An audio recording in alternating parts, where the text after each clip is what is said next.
On March 14, 1853, in a parish courthouse somewhere along the Mississippi River corridor of Louisiana, a transaction occurred that would be deliberately omitted from official auction records for over a century. A pregnant woman was sold for 12 cents, not $12, 12 cents, the price of a loaf of bread. Court documents show the sale was legal, witnessed by 7 men whose signatures still appear on the deed of sale. Yet the woman's name was never recorded in any parish registry before or after that day. Local historians discovered the receipt in 1897, sealed inside a wall during courthouse renovations, and immediately reburied it. What they found written on the back of that receipt made them choose silence over truth. Tonight, we reveal what was hidden, and why the descendants of those 7 witnesses spent generations trying to ensure this story died with them. Before we continue with the story of what happened in that Louisiana courthouse, I need you to do something. Subscribe to this channel and hit that notification bell, because stories like this one, stories they tried to bury, need to be told. And I want to know, where are you listening from right now? Drop your state or city in the comments. Let's see how far these hidden histories reach. The transaction that occurred on that March morning was not an anomaly born of chaos or confusion. It was deliberate, calculated, and entirely legal under the laws that governed Louisiana in the years before the Civil War tore the nation apart. St. Helena Parish in 1853 was a place where Spanish moss hung so thick from the live oaks that daylight struggled to reach the ground, where the air tasted of river silt and sugar-cane smoke, and where the wealth of the land was measured not in acres but in human beings. The parish sat in the Fertile Crescent between Baton Rouge and the Mississippi border, close enough to the river to prosper, remote enough to keep its secrets. The town of Greensburg served as the parish seat, a collection of whitewashed buildings arranged around a courthouse square where business was conducted with the formality of church service. Every Saturday, the courthouse steps became an auction block. Furniture, livestock, land, and people changed hands with equal bureaucratic efficiency. The auctioneers knew their business, the buyers knew their limits, and everyone understood that what happened on those steps was sanctioned by law, blessed by custom, and enforced by men who believed themselves to be the architects of civilization itself. In the spring of that year, 3 men held particular power in St. Helena Parish. Judge Amos Crenshaw presided over the district court with the authority of Scripture. At 62 years old, he had spent 4 decades interpreting laws written to protect property above all else. His decisions shaped the parish like a river shapes its banks, slowly, inevitably, with a force that seemed like nature itself.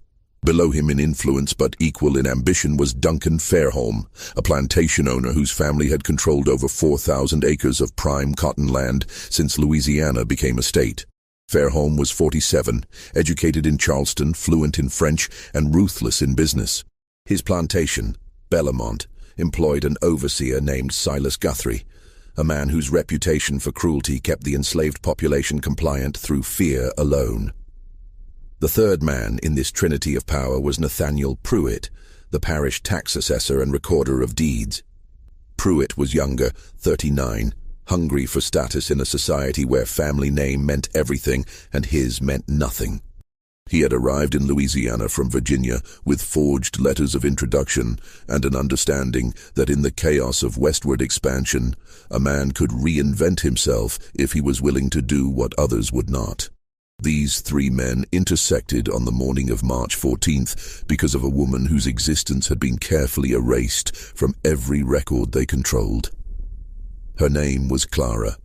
She had been born on a tobacco plantation in Virginia approximately 23 years earlier. The word approximately matters here because enslaved people were often not afforded the dignity of recorded birth dates. She had been sold south at age 15, separated from her mother and 2 younger siblings in a Richmond auction house on a Tuesday morning in late summer. The man who purchased her was Edmund Fairholme, Duncan's father, who died of cholera in 1849, leaving his entire estate, including 47 human beings, to his son. Clara worked in the main house at Bellamont.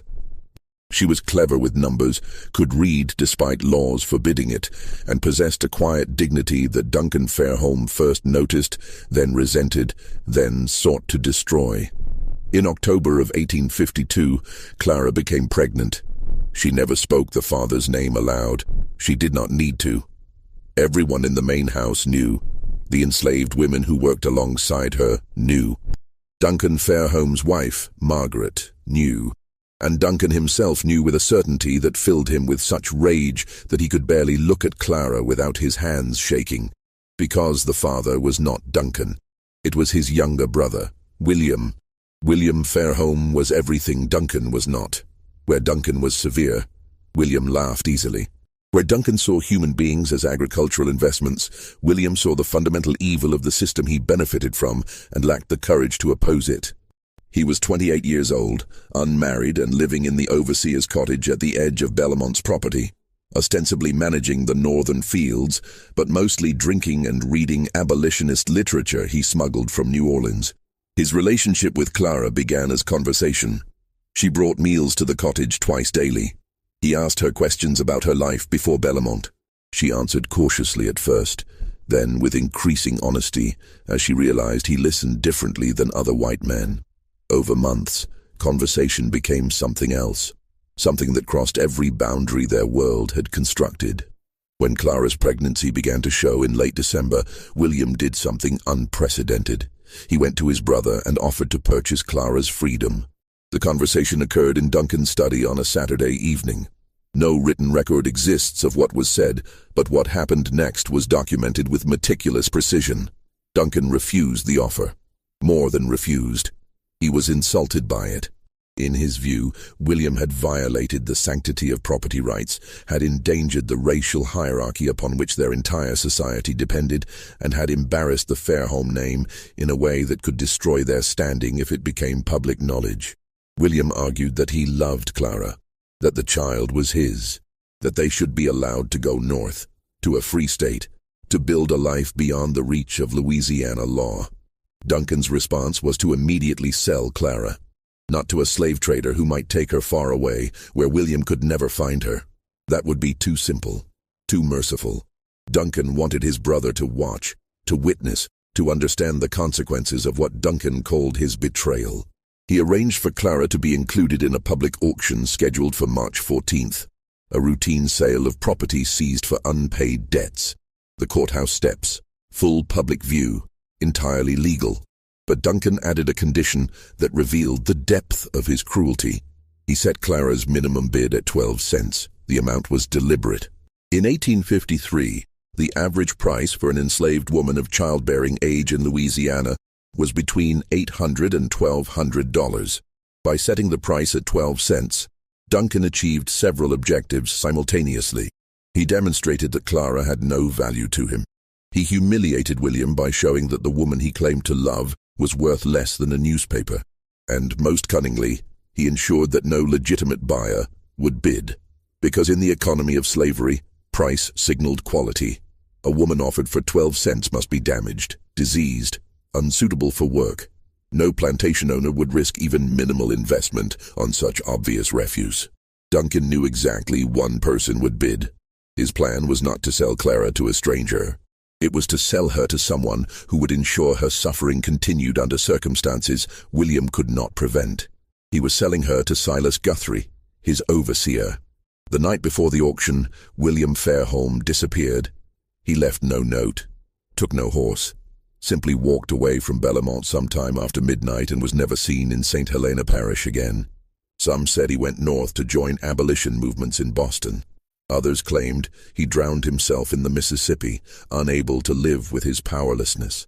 A few whispered that Duncan had him killed and buried in the cane fields where dozens of enslaved people were already interred in unmarked graves. The truth was simultaneously simpler and more disturbing. William had gone to Judge Crenshaw's home in the hours before dawn and offered him everything he owned, approximately $3,000 in inheritance and land rights, for a single favor. He wanted the judge to invalidate the sale, to declare it unlawful on some technicality, to give William time to find another solution. Judge Crenshaw listened to William's plea with the expression of a man watching a child explain why the sky should be green instead of blue. When William finished, the judge asked a single question. "Did your brother sign the proper deed of sale?" William admitted he had. "Then the transaction is legal," Crenshaw said. Your grief does not supersede property law. Good evening, Mr. Fairholme. William left that house understanding that every institution, every law, every powerful man in the parish would side with Duncan. Not because they were cruel, though many were, but because allowing William's sentiment to override Duncan's property rights would threaten the entire foundation of their economy.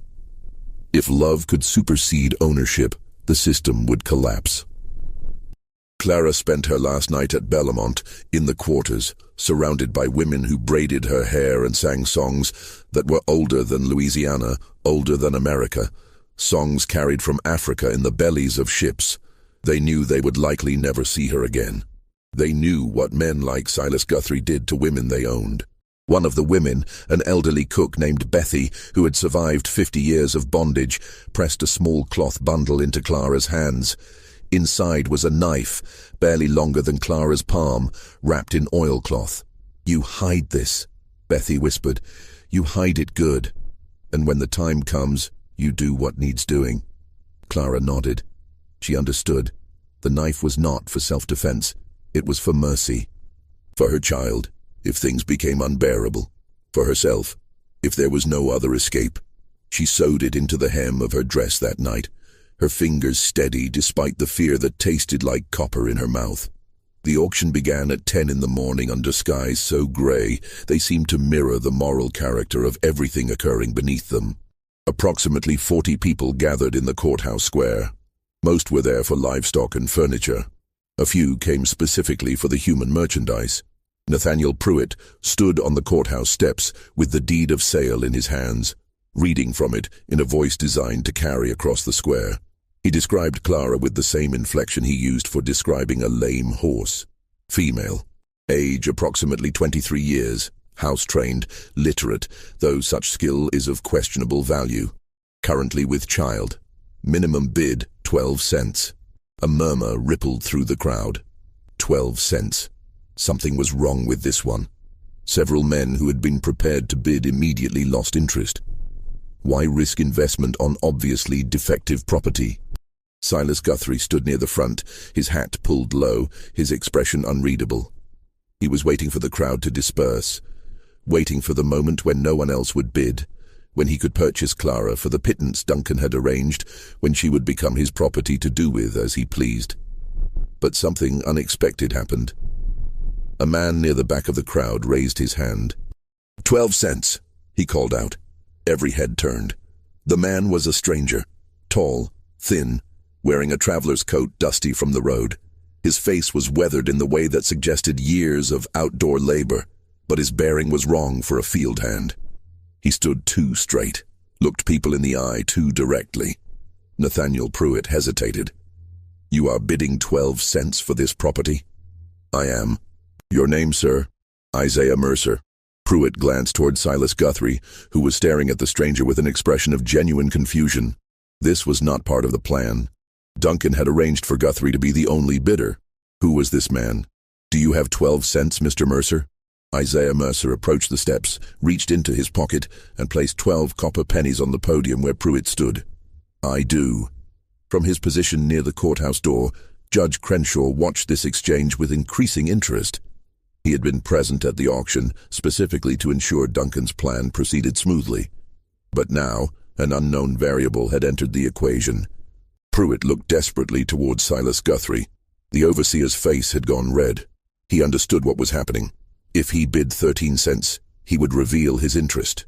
He would make public what was supposed to be a quiet transaction. Duncan had specifically instructed him to wait until no one else bid, to make it seem like he was doing Bellamont a favor by taking worthless property off their hands. But if he did not bid, Clara would go to this stranger. The seconds stretched. The crowd waited. Finally, Silas Guthrie spoke. 13 cents. Isaiah Mercer did not hesitate. 25 cents. 50 cents, Guthrie snapped. $1. The crowd was riveted now. This was not how these auctions typically proceeded. Something peculiar was happening. Two men bidding against each other for a woman being sold at refuse prices. What did they know that everyone else did not? Silas Guthrie bid $2. Isaiah Mercer bid $5. At $10, Guthrie stopped. Not because he lacked funds, but because Duncan had given him specific instructions. Do not overpay. Do not draw attention. The whole point was to acquire Clara quietly, to make it seem insignificant. But it was no longer insignificant. $10 once, Nathaniel Pruitt called out, his voice uncertain. $10 twice. He waited, looking toward Judge Crenshaw for guidance. The judge gave a small nod. Sold to Mr. Isaiah Mercer for $10. Clara, who had been standing to the side of the courthouse steps throughout this entire exchange, her hands bound in front of her, her pregnancy visible beneath the thin dress she wore, looked at the man who had just purchased her. Isaiah Mercer met her gaze. And though his expression did not change, Clara saw something in his eyes that made her breath catch. Recognition. The deed of sale was signed within minutes. Isaiah Mercer paid the $10 in coins that he counted out carefully onto Pruitt's desk. Judge Crenshaw witnessed the transaction with his signature. By law, Clara was now the legal property of a man she had never met until that morning. But the irregularity of the sale had attracted attention. As Mercer led Clara away from the courthouse, moving quickly toward a wagon waiting at the edge of the square, Duncan Fairholme emerged from inside the courthouse, where he had been watching through a window. "Mr. Mercer," Duncan called out. His voice was sharp, accustomed to obedience. "A moment of your time." Isaiah Mercer stopped. He did not release Clara's arm. When he turned to face Duncan, his expression was carefully neutral. "Mr. Fairholme, you are not from this parish." "I am not. What brings you to St. Helena?" "Business." Duncan took a step closer. He was trying to place this man, trying to understand what had just happened. The auction was supposed to be controlled, predictable. This outcome was neither. "What sort of business?" "My own sort," Mercer replied. His voice was quiet but firm. "The transaction was legal. The judge witnessed it. Unless you have some objection to the sale." It was a challenge, phrased as a question. Duncan recognized it immediately. If he objected, he would need to provide grounds. And what grounds could he offer? That he had deliberately undervalued Clara to humiliate his brother? That he had arranged for his overseer to purchase her for purposes Duncan preferred not to state publicly? "No objection," Duncan said slowly. "Though I am curious. What do you intend to do with property you purchased for such a price?" "That is my business, Mr. Fairholme. Good day." Isaiah Mercer turned and continued toward the wagon. Clara walked beside him, her mind racing. Nothing about this made sense. This man had bid against Silas Guthrie, had paid $10, a significant sum, for a woman being sold as refuse. And when she had looked into his eyes, she had seen something that terrified her more than anything that had happened in the past 4 months. He knew who she was. Not just her name, not just her situation. He knew her. They reached the wagon, a simple farm cart with a canvas cover. Mercer helped her climb into the back, his touch impersonal but not rough. Then he climbed onto the driver's bench, took up the reins, and urged the horse forward. They rode in silence through Greensburg, past the storefronts and houses, past the church with its white steeple, past the boundary where cultivated land gave way to pine forest. Only when they were well beyond sight of the town did Isaiah Mercer speak. "You do not remember me?" Clara's voice was cautious. "Should I?" "Richmond, August 1845. You were 15 years old. I was there the day you were sold." Clara's blood went cold. "You were at the auction?" "I was." Mercer kept his eyes on the road. "I was working for a man named Ephraim Dalton, a slave trader. I drove his wagons, managed his property. I watched you and your family stand on that block.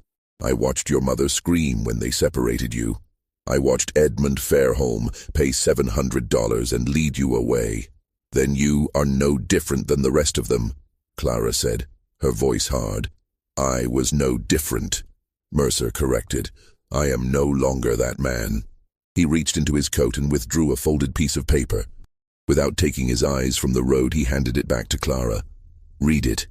Clara unfolded the paper with shaking hands. It was a deed of manumission, a document that, when properly executed and filed, would grant freedom to an enslaved person. The name on the document was hers, Clara. No last name because she had never been granted one. But her description matched. Her age, the scar on her left forearm from a childhood burn. At the bottom of the document, unsigned, was a space for the owner's signature, Isaiah Mercer's signature. "I do not understand," Clara whispered. "8 years ago I watched your family destroyed on an auction block," Mercer said. His voice was steady, but there was something beneath it, something that might have been shame or grief, or both. "I told myself I was just doing a job, that I was not responsible for the system, that I was just a small part of a large machine.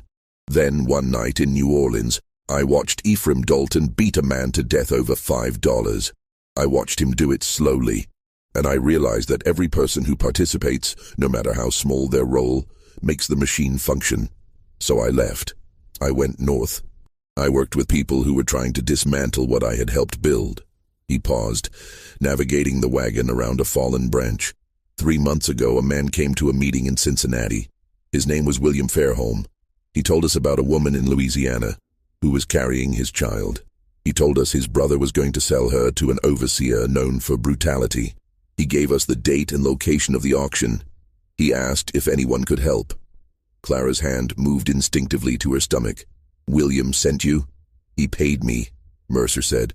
"Not to purchase you. He paid me to bring you north, to a safe house in Illinois, to a place where you and your child can be free." Clara stared at the deed in her hands. Freedom. The word felt foreign. Impossible. A promise that had been weaponized against enslaved people for so long that she no longer trusted it. "Where is William now?" she asked. Mercer's silence answered before his words did. "He died 2 weeks ago. Fever, they said. He was in Kentucky trying to arrange passage for others.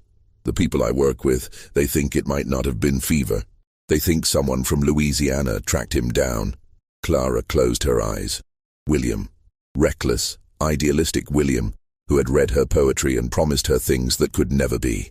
William, who had at least tried, which was more than most men in his position would ever do. "Duncan had him killed," she said. "It was not a question. We cannot prove it, but yes, I believe that." Just when we thought the worst of this story was behind us, when it seemed Clara might finally find freedom, the true horror of what happened in St. Helena Parish is about to reveal itself. If this story is giving you chills, share this video with a friend who loves dark mysteries. Hit that like button to support our content, and do not forget to subscribe to never miss stories like this. Let us discover together what happens next. The wagon continued north through the afternoon, following roads that grew increasingly rough and remote. Mercer explained the route they would take. They would avoid main roads, travel mostly at night, rely on a network of safe houses operated by free black families and sympathetic whites. It would take weeks to reach Illinois. Months before Clara would be truly safe. But something was wrong. Clara could not articulate it precisely, but years of survival had taught her to trust her instincts. And her instincts told her that Isaiah Mercer was lying. Not about everything. His story about Richmond might be true. His shame might be genuine, but something about this rescue felt staged, performed, as though he was following a script written by someone else. She thought about the auction, about how perfectly timed Mercer's arrival had been, about how he had known exactly when and where to bid, about how easily he had outmaneuvered Silas Guthrie. Too easy. Duncan Fairholm did not make mistakes. He planned everything with the precision of a general deploying troops. If he had wanted Clara to go to Guthrie, she would have gone to Guthrie. Unless Duncan had wanted something else to happen. The realization settled over Clara like ice water. This was not a rescue. This was a hunt. The wagon continued north through the afternoon, following roads that grew increasingly rough and remote. Mercer explained the route they would take. They would avoid main roads, travel mostly at night, rely on a network of safe houses operated by free black families and sympathetic whites. It would take weeks to reach Illinois, months before Clara would be truly safe. But something was wrong. Clara could not articulate it precisely, but years of survival had taught her to trust her instincts. And her instincts told her that Isaiah Mercer was lying. Not about everything. His story about Richmond might be true. His shame might be genuine. But something about this rescue felt staged, performed, as though he was following a script written by someone else. She thought about the auction, about how perfectly timed Mercer's arrival had been. about how he had known exactly when and where to bid, about how easily he had outmaneuvered Silas Guthrie. Too easy. Duncan Fairholme did not make mistakes. He planned everything with the precision of a general deploying troops. If he had wanted Clara to go to Guthrie, she would have gone to Guthrie, unless Duncan had wanted something else to happen. The realization settled over Clara like ice water. This was not a rescue, this was a hunt. They camped that night in a clearing several miles from the nearest settlement, deep enough in the forest that firelight would not be visible from the road. Mercer built a small fire and offered Clara dried meat and cornbread. She ate mechanically, her mind working through possibilities. If Duncan wanted her dead, he could have had her killed at Belmont. Simple. Quiet. Enslaved women disappeared regularly. No one questioned it. But Duncan did not want her dead. He wanted William destroyed completely. And William was already gone, already beyond Duncan's reach. So Duncan needed something else. He needed proof that William's betrayal had consequences. He needed the child Clara carried to suffer. And more than that, he needed it to be William's fault. The escape was designed to fail. Mercer was not rescuing Clara. He was delivering her to something worse than Silas Guthrie. Somewhere along this route, they would be intercepted. Slave catchers, probably. Men who would claim Clara was a runaway. The deed of sale would be declared fraudulent. Clara would be returned to Duncan under circumstances that would make her fate seem like justice rather than cruelty. And because William had arranged this escape, because he had paid for it, because he had involved abolitionists in a conspiracy to steal property, Duncan would be able to say that his brother had brought about Clara's suffering. That William's sentiment had made things worse, not better. It was perfect revenge. The only question was when the trap would spring. Clara waited until Mercer had settled on the opposite side of the fire, his back against a tree, his hat pulled low. She waited until his breathing deepened. Then she carefully reached into the hem of her dress and retrieved the knife Bethy had given her. The blade was small but sharp. She tested the edge against her thumb, felt it bite. She could kill him. Right now. While he slept. It would be easy. But then what? She was pregnant, alone, somewhere in Louisiana forest with no money, no map, no allies. Even if she made it to a road, she would be captured within days. A pregnant black woman traveling alone would be stopped, questioned, returned to whoever claimed ownership. The knife was not the answer, but maybe honesty was. "I know this is not real," Clara said quietly. Mercer did not move. For several seconds, she thought he might actually be asleep. Then he pushed his hat back and looked at her across the fire. "Explain." "Duncan planned this. He wanted me to try to escape.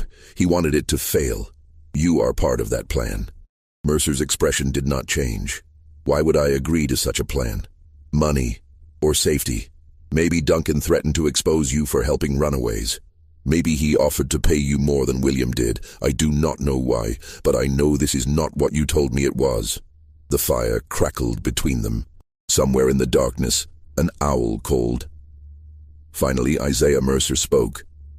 "You are smarter than William gave you credit for." Clara's grip tightened on the knife. "So I am right." "Partially." Mercer sat forward, his elbows on his knees.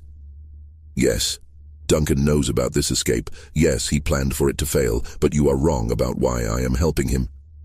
"Then why?" "Because if I did not, someone else would. And that someone else would deliver you directly to slave catchers who would hurt you in ways I will not describe. Duncan gave me a choice. Lead you north and let his men intercept us in a way that leaves you physically unharmed, or refuse and watch him give the job to men who would make you wish you had never been born." Clara laughed bitterly. "So you chose the merciful betrayal. I chose to give you a chance." "What chance? You just said we will be intercepted." "We will be. Tomorrow afternoon, approximately 20 miles north of here, 4 men will be waiting on the road. They will have papers declaring you a fugitive. They will have authorization from Judge Crenshaw to return you to Belmont. And legally, they will be completely within their rights. Then I have no chance." "You have exactly 1 chance," Mercer said. He reached into his saddlebag and withdrew a leather pouch. He tossed it across the fire to Clara. "There is $150 in that pouch. There is also a letter of introduction to a family in Natchez, free people of color who can help you disappear. Not north. North is where Duncan expects you to run, but south to New Orleans, then by ship to Mexico. It is a longer route, more dangerous, but it is possible. Clara opened the pouch. The money was real. The letter was real. Why would you do this? Because I meant what I said earlier. I'm not the man I was in Richmond. And because William Fairholme, whatever his faults, tried to do something decent. I will not let Duncan Fairholme turn that decency into a weapon. But you are still going to betray me. You are still going to let Duncan's men intercept us. They are going to intercept someone.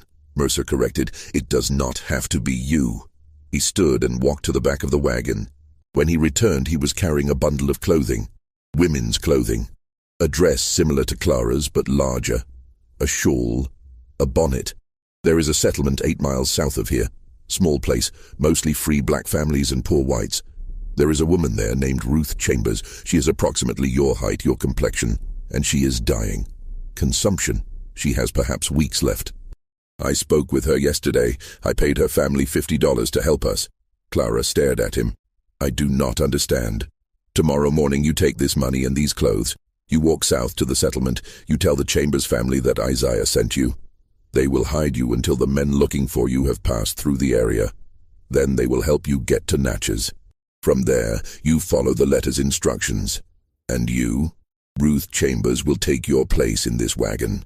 She is too ill to walk more than a few steps, but she can sit upright. In a bonnet and shawl from a distance, she will look enough like you. When Duncan's men intercept us tomorrow, they will take her. By the time they realize their mistake, you will be gone. Clara's mind reeled. Ruth will die. Ruth is already dying, and her family needs money to bury her properly, to care for her children. This way, her death serves a purpose. This is insane. This is your only chance, Mercer said flatly. Duncan has men watching every route north. He has money and power and the law on his side. You cannot fight him directly. You can only disappear so completely that he cannot find you. Clara looked down at the knife in her hand, then at the money. Then at Isaiah Mercer, whose face was half-shadowed by firelight. If I do this, if I run, Duncan will know you helped me. He will come after you. He will try, Mercer agreed. But I am harder to catch than you are, and I have friends who can make me disappear too. Why? Clara asked. The word came out broken. Why would you risk this for me? Mercer was quiet for a long moment. When he spoke, his voice was softer than it had been all day. In Richmond, when they separated you from your mother, you did not scream. You did not fight. You stood on that block, and you looked at the men bidding on you with an expression that said you knew exactly who they were and what they were capable of. You were 15 years old, and you had more dignity than any of them would ever possess. I have seen that expression in my dreams for 8 years. It is time I did something to earn the right to forget it.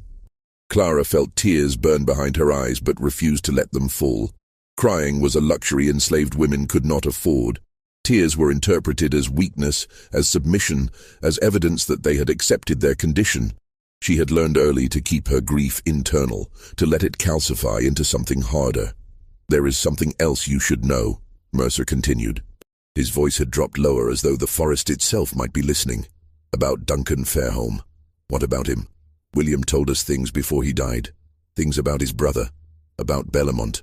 Mercer paused, choosing his words carefully. You were not the first.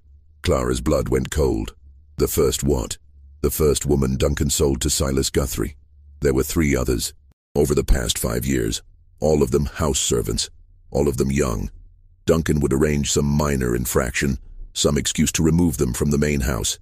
Then he would sell them to Guthrie at auction, always for suspiciously low prices, always legally documented, always witnessed by Judge Crenshaw. What happened to them? 2 died within a year. One from injuries Guthrie claimed were accidental, the other from what was called fever, though the enslaved people at Bellamont said she had been beaten so badly she never recovered. The 3rd woman, her name was Sarah.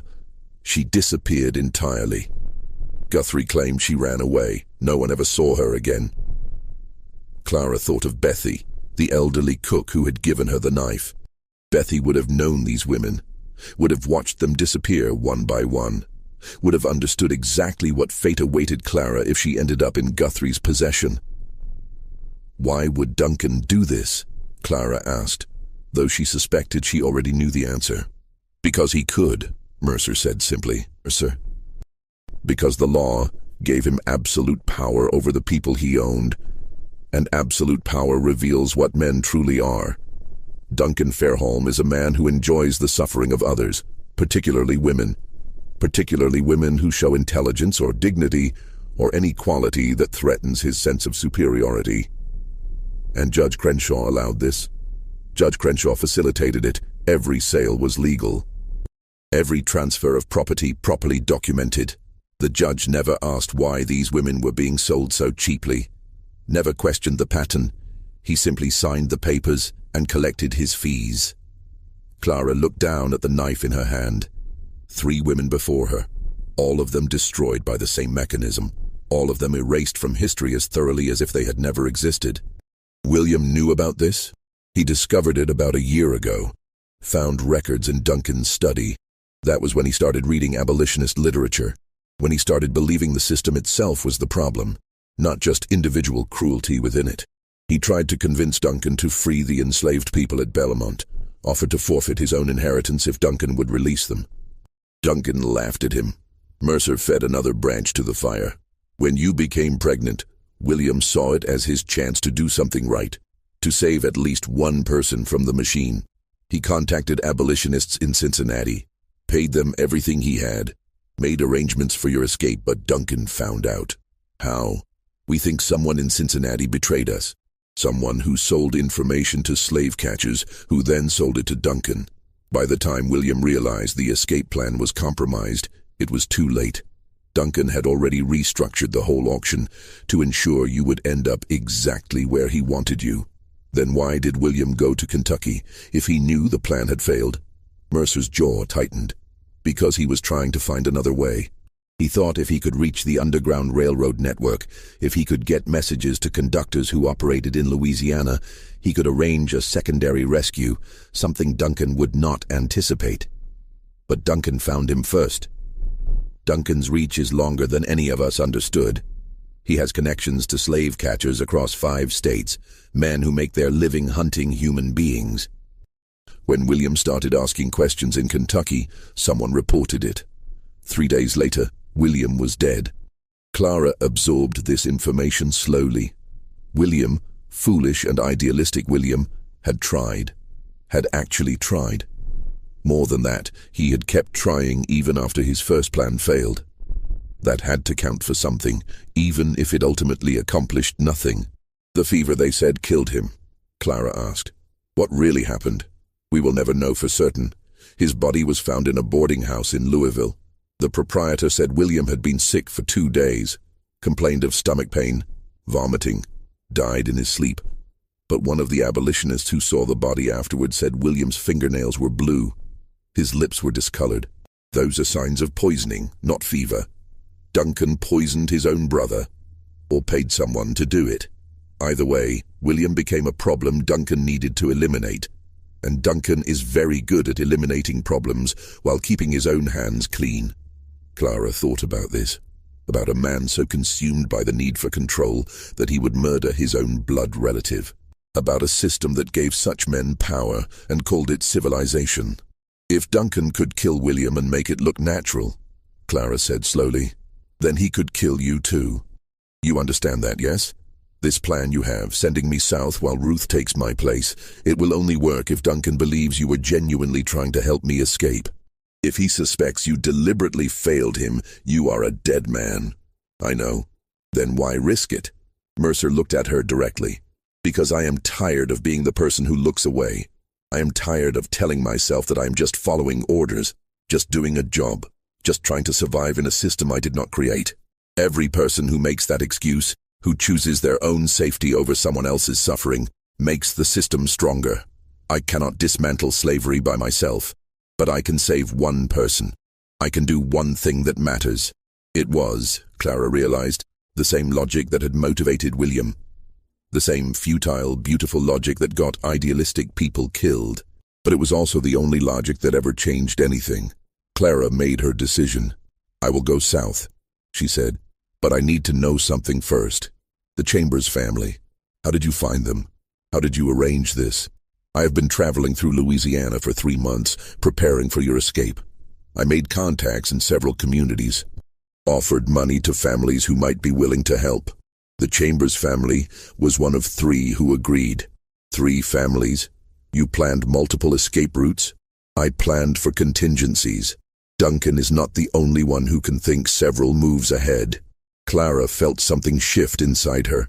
This man, this stranger who had participated in her family's destruction 8 years ago, had spent 3 months preparing to save her, had risked his life to create options, had thought through scenarios and backup plans with the same meticulous care Duncan applied to his cruelties. Perhaps redemption was not a single dramatic gesture. Perhaps it was the slow, methodical work of becoming someone different than you had been. "What about Ruth?" Clara asked. "When Duncan's men realize they have the wrong woman, what will they do to her?" "Nothing," Mercer said. "She will already be dying. By the time they discover the switch, Ruth will likely be unconscious or delirious from fever. They cannot torture someone who is that far gone. And they cannot prove she willingly participated in a deception. For all anyone knows, I made an honest mistake. I believed Ruth was you. Duncan will not accept that explanation. Duncan does not have to accept it. He just has to acknowledge that he cannot prove otherwise. And without proof, even Duncan Fairholme has limits to what he can do publicly." Clara was not entirely convinced, but she had no better alternative. She thought about Ruth Chambers, a woman she had never met, who was sacrificing her final days to give Clara a chance at freedom. It was a debt that could never be repaid. "I want to meet her," Clara said. "Before I leave, I want to thank her." "That is not wise. The less you know about each other, the safer you both are." "I do not care about safe," Clara said, her voice harder than she intended.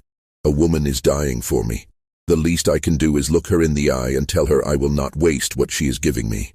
Mercer studied her for a long moment. Then he nodded.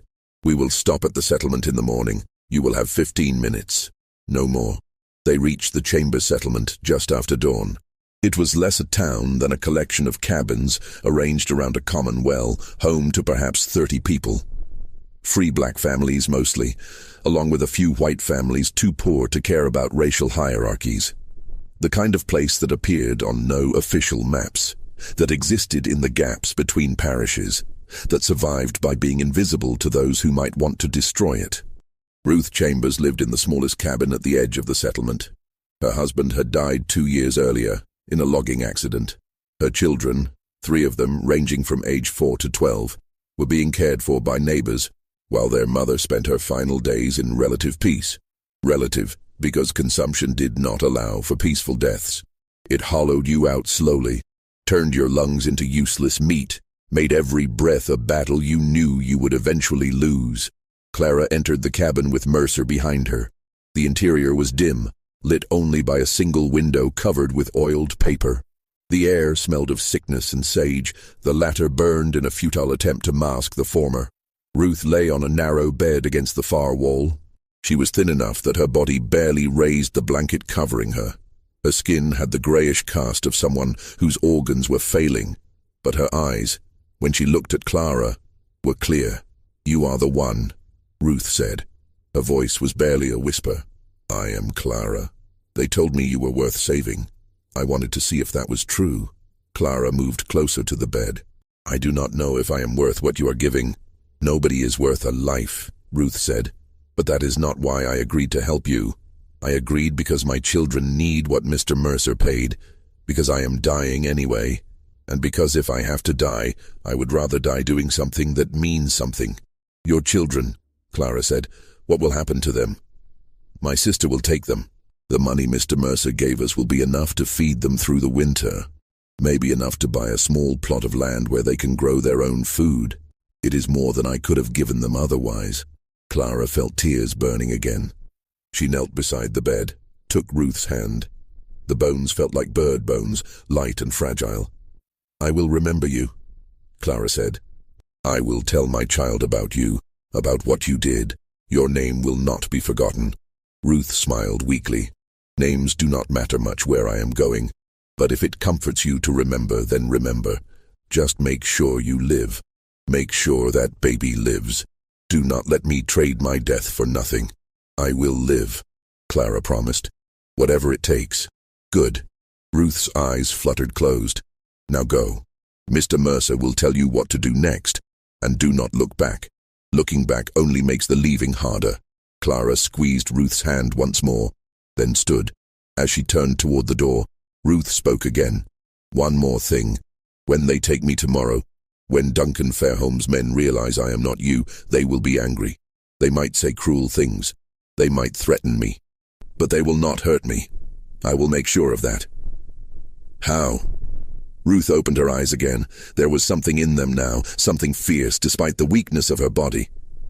Because I will already be dead. Clara froze. What do you mean? Mercer stepped forward. Ruth and I discussed this. The timing needs to be precise.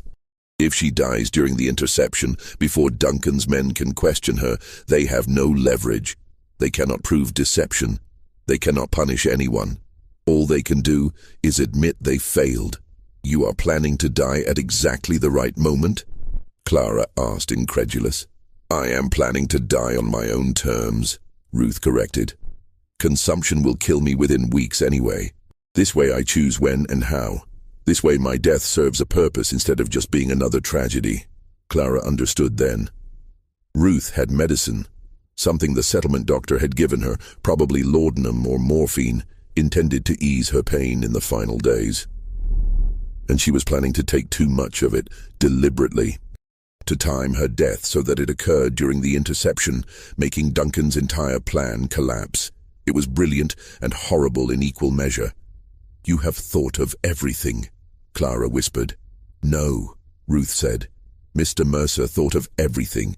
I am just agreeing to it. Now go before I start coughing again and ruin this dramatic moment. Clara wanted to say more. Wanted to explain that she understood the magnitude of what Ruth was doing, that she would carry this debt for the rest of her life, that she would make sure Ruth's children knew their mother died a hero. But Ruth's eyes had closed again, her breathing shallow and labored, and Mercer was already at the door, gesturing for Clara to follow. So she left. She walked out of that dim cabin knowing she would never see Ruth Chambers again, knowing that within 2 days the woman lying on that bed would be dead, would have died specifically to give Clara a chance at life. Outside, the morning sun was already heating the air. Mercer handed Clara the leather pouch with money and the letter of introduction. There is a path behind this cabin that leads south through the forest, he said. Follow it for approximately 3 miles. It will bring you to a road. Take the road west until you reach a tavern called the Black Swan. The owner's name is Marcus. Tell him Isaiah sent you. He will know what to do next.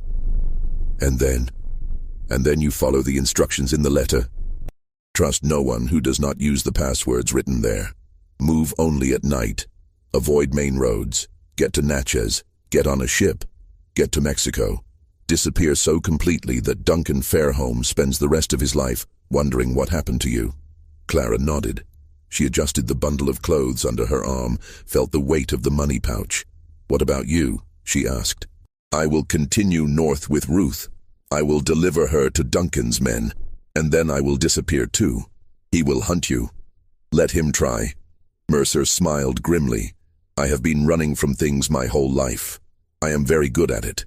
Clara wanted to thank him, wanted to say something profound about redemption and second chances and the possibility of change, but words felt inadequate. So instead she did something unexpected. She embraced him. Mercer stiffened, clearly not expecting physical contact. Then slowly, carefully, he returned the embrace. Thank you, Clara whispered. Survive, Mercer replied. That is all the thanks I need. They separated. Clara turned toward the path Ruth had indicated. She did not look back. Looking back only made the leaving harder. Behind her, Isaiah Mercer watched until she disappeared into the trees. Then he returned to the cabin where Ruth Chambers lay dying, where a plan had been set in motion that would either save Clara's life or destroy everyone involved. The next 24 hours would determine which. Clara left before dawn, carrying the leather pouch and wearing the bundle of clothes over her arm. Mercer watched her go, a silhouette against the grey, pre-dawn light, then turned to hitch the wagon. By the time the sun rose, Ruth Chambers was sitting in the back of the wagon, wrapped in Clara's shawl, her face hidden by the bonnet. She was so thin that the pregnancy pillow Mercer had fashioned from rags and secured around her waist looked almost believable. They traveled north through the morning. Ruth did not speak. The consumption had taken most of her voice weeks ago. She simply sat, swaying with the motion of the wagon, her breathing labored. At approximately 2 in the afternoon, 4 men on horseback appeared on the road ahead. They matched Mercer's description exactly. Hard men, armed with rifles, and the confidence of people who knew the law would never question their actions. The leader, a man named Porter, approached the wagon with papers in his hand. "Isaiah Mercer?" "Yes. We have a warrant for the return of fugitive property. A Negro woman named Clara absconded from Bellamont Plantation. We have reason to believe she is in your possession."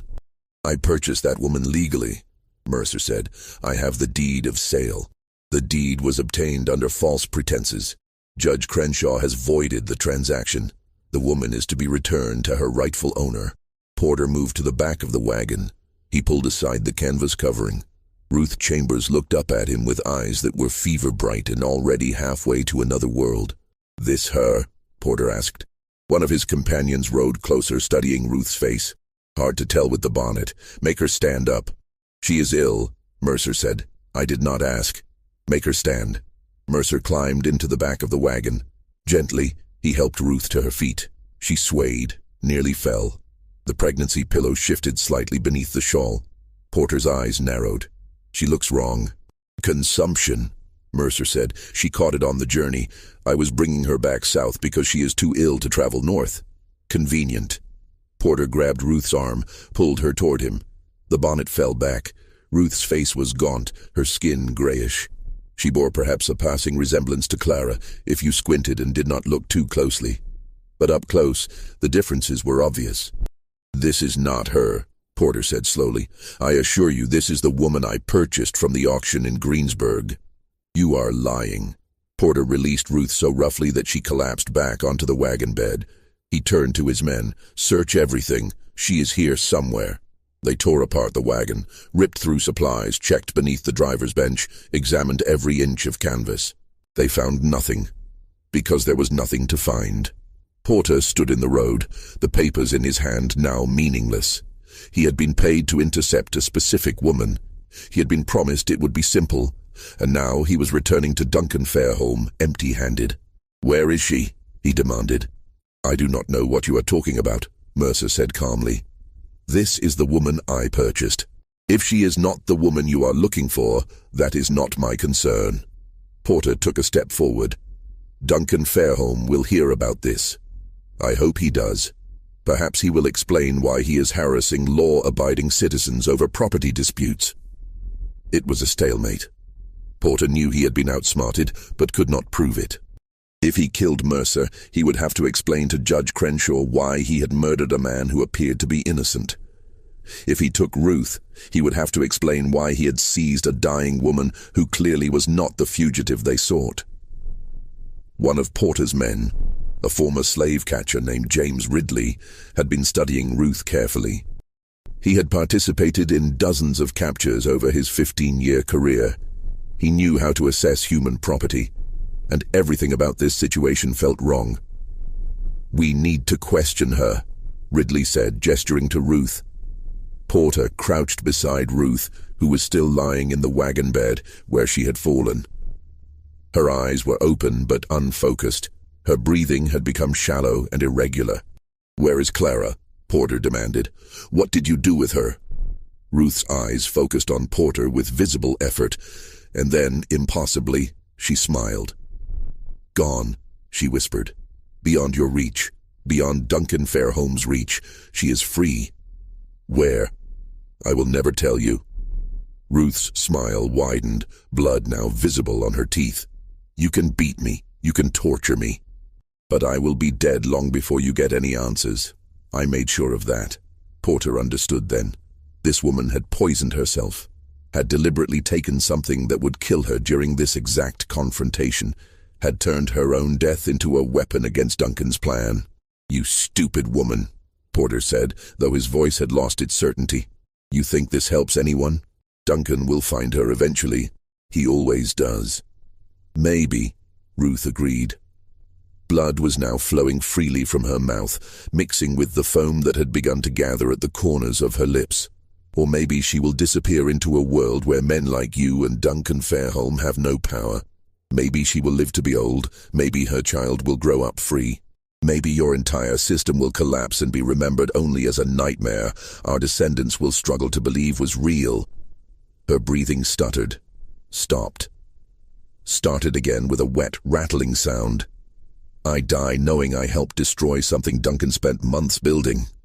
"What will you die knowing, Mr. Porter? That you hunted human beings for money? That you served a system designed to crush souls? That you chose cruelty when you could have chosen mercy?" Ruth Chambers took one more breath. Then she died there in the road, with 4 slave catchers standing over her, with Isaiah Mercer watching from beside his torn-apart wagon, with the Louisiana sun beating down on a scene that would haunt James Ridley for the rest of his life. Porter stood over Ruth's body for a full minute without speaking. Then he turned to his men. "We bury her here. We tell Duncan we intercepted the wagon, but the woman died before we could question her. We tell him Mercer claims it was the woman from the auction, but we could not verify before she died. We tell him the trail is cold. Duncan will know we failed," one of the men said. "Duncan will know exactly what happened," Porter corrected. "He will know he was outmaneuvered, but he will not be able to prove it, and without proof, there is nothing he can do." They buried Ruth Chambers in a shallow grave beside the road. No marker, no ceremony. Just another black body returning to Louisiana soil, one of thousands who would never be mourned publicly or remembered officially. Isaiah Mercer watched the burial without expression. When it was finished, when the men had mounted their horses and ridden away, he stood alone beside the disturbed earth. He did not pray. He was not religious, but he spoke Ruth's name aloud 3 times, as though repetition could somehow honor what she had done. Then he continued north. As planned, he would maintain the fiction that he had been attempting to deliver Clara to free territory. He would express confusion about why she had died. He would file a report with Judge Crenshaw claiming the property had been damaged in transit, requesting compensation for his loss. The report was denied. Judge Crenshaw ruled that Mercer had purchased the property in as-is condition and bore all risk. The 12-cent minimum bid was interpreted as evidence that the seller knew the property was defective. No compensation would be issued. It was, in its own perverse way, the perfect legal conclusion. Everyone had followed proper procedure. All documents had been properly filed. The law had functioned exactly as designed. And yet Duncan Fairholme's revenge had been thwarted by a dying woman and a former slave trader seeking redemption. Years later, in 1868, James Ridley experienced a religious conversion and confessed his past sins to a Methodist minister named Reverend Thomas Hargrove. Among those confessions was a detailed account of what happened during the interception on that March afternoon in 1853. Ridley described Ruth's final words, described the blood on her lips and the fierce intelligence in her dying eyes, described how she had smiled as life left her body, secure in the knowledge that she had broken Duncan Fairholme's carefully constructed mechanism of cruelty. "I have captured over 200 fugitives in my life," Ridley told the minister. "I have seen men and women beg for mercy. I have seen them fight and scream and pray. But I have never seen anyone choose death as deliberately as Ruth Chambers did. She turned her last breath into an act of defiance. She died free, even though the law said she was not, and that haunts me more than all the others combined." Reverend Hargrove wrote down Ridley's confession, recognizing its historical importance, but he never published it during his lifetime. The confession sat in his personal papers until his death in 1902, at which point his daughter Sarah discovered it while sorting through his effects. She was horrified, not merely by the content, though that was disturbing enough, but by the implications. Her father had known about this incident for 34 years and had never reported it, had never shared it with historians or journalists, had simply preserved it privately, as though documenting evil was sufficient without actually confronting it. Sarah Fletcher did something her father had not. She published the confession in 1903 in a small abolitionist journal that few people read, but she published it. She made it part of the public record. That publication is how we know the details of Ruth Chambers' final moments, how we know she chose her death deliberately, how we know she smiled as she died, secure in the knowledge that she had broken Duncan Fairholme's plan. Duncan Fairholme spent the next 6 months searching for Clara. He hired professional slave catchers. He placed advertisements in newspapers across 3 states. He offered rewards that increased from $500 to $2,000. He never found her. Judge Crenshaw died in 1861, just before Louisiana seceded from the Union. He took whatever knowledge he had of the true circumstances to his grave. Duncan Fairholme survived the Civil War, but lost everything in its aftermath. Belmont was burned by Union troops in 1863. Duncan himself died in 1872 in a boarding house in Mobile, Alabama, bankrupt and alone. His wife Margaret had left him years earlier. His brother's name was never mentioned in his presence again. Silas Guthrie, the overseer, was found dead in 1854 in a ditch outside Greensburg. The official cause was listed as accidental drowning, though he was found face down in less than 6 inches of water. No charges were ever filed. Nathaniel Pruitt continued as parish recorder until 1863, when he fled Louisiana ahead of Union forces. He was never heard from again. The receipt discovered during the 1897 courthouse renovations contained more than just the record of Clara's sale. On the back, written in William Fairholme's hand, was a message: "To whoever finds this, my name is William Fairholme. I tried to save a woman I loved from my brother's cruelty. I failed her, as I have failed in most things of importance." If you are reading this, know that the greatest evil is not the evil done by wicked men, but the evil permitted by good men who lack the courage to act. I lacked that courage when it mattered. I pray you will not. The historians who found this message understood its implications immediately. They buried it again, sealed it back into the wall where it would remain hidden for another 100 years. The receipt was rediscovered in 1998 during another renovation. This time, it was preserved. It now sits in the Louisiana State Archives. But Clara's fate remains unknown. Some historians believe she made it to Mexico, possibly settling in Veracruz, where a community of escaped enslaved people had established themselves. Others think she went to Haiti. A few believe she died somewhere along the journey. One theory, proposed by a genealogist in 2006, suggests that a woman matching Clara's description appeared in census records in Illinois in 1870, living under the name Clara Freeman, with a mixed-race daughter born in 1853. The daughter's name was listed as Ruth. If the theory is correct, if Clara did survive and build a life in freedom, then Isaiah Mercer succeeded. The rescue designed to fail, failed to fail. The trap Duncan so carefully constructed caught nothing. But we cannot know for certain. The historical record is incomplete. Documents were destroyed during the Civil War.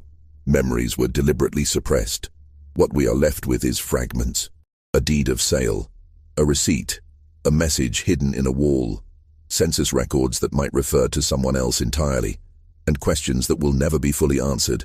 Perhaps the silence of history is itself a kind of answer. Perhaps the fact that we cannot trace Clara's path means she successfully disappeared, that she became impossible to follow, that she achieved what so many enslaved people dreamed of: complete and total freedom from the system that sought to control every aspect of their existence. Or perhaps she died alone and forgotten, another casualty of a system that destroyed millions of lives with bureaucratic efficiency. The 12-cent transaction stands as a monument to that ambiguity. It was legal, witnessed, recorded in official documents, and yet it feels profoundly wrong in a way that transcends the already considerable wrong of slavery itself. The deliberate devaluation of a human life, the use of bureaucratic mechanisms to inflict cruelty. The participation of judges and clerks and ordinary citizens in a transaction designed specifically to cause suffering. Everyone involved made choices. Duncan chose revenge. William chose risk, albeit too late. Isaiah Mercer chose redemption. Judge Crenshaw chose law over mercy. Ruth Chambers chose to use her death to help a stranger. Clara chose survival, whatever that required. And the 7 men who signed the deed of sale as witnesses chose to participate in something they must have known was deeply wrong. Their signatures remain on that document, preserved in archives, testimony to their complicity. Their descendants spent generations trying to bury this story, trying to ensure no one would ask uncomfortable questions about what their ancestors had done, what they had witnessed, what they had permitted. But stories like this have a way of surfacing, of demanding to be told. This mystery shows us that the cruelest weapon ever devised was not the whip or the chain, but the law itself. The system that made horror legal, that allowed men to destroy lives with a signature and a handful of copper coins, that permitted the sale of a pregnant woman for the price of a loaf of bread, not because anyone believed she was worthless, but specifically to demonstrate that worth could be assigned or revoked at will by those who held power. What do you think of this story? Do you believe Clara survived? Do you think she made it to freedom, or did Duncan's cruelty reach beyond death to claim her anyway? Leave your comment below. If you enjoyed this tale and want more horror stories like this, subscribe, hit the notification bell, and share with someone who loves mysteries. See you in the next video.